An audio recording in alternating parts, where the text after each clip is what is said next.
So these lenders that we've been working with are alternative capital to local banks. So debt funds, high net worth individuals, a variety of other sources. So there are no reserve requirements that they have.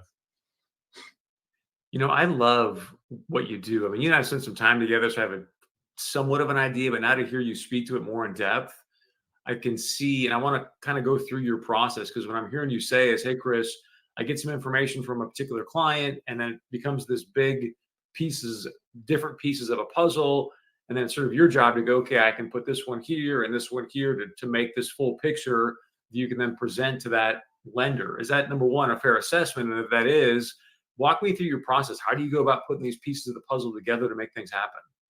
Yeah, it's a good question, Chris. I would say it's all client specific, right? Like client knows their business better than I do, right? As much as I want to learn about their business and as much as I'm, familiar with their business, they know it better than I, right? So from client to client, the objectives and priorities are going to be a little bit different, but generally they're kind of the same. They want the best cost capital.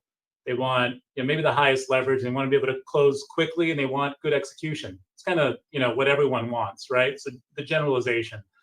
I would say that to answer your question, though, a client will present an opportunity, tell us their objectives. We'll do our best to ascertain what those objectives are and memorialize that into, call it a marketing pitch or a marketing book or an offering memorandum.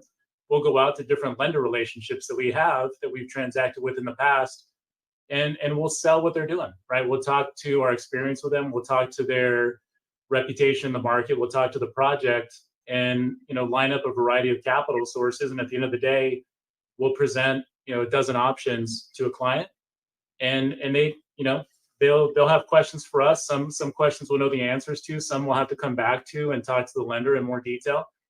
At the end of the day, it usually comes down to two or three forces, and then, they ultimately make the final decision. We're sort of off to the races at that point.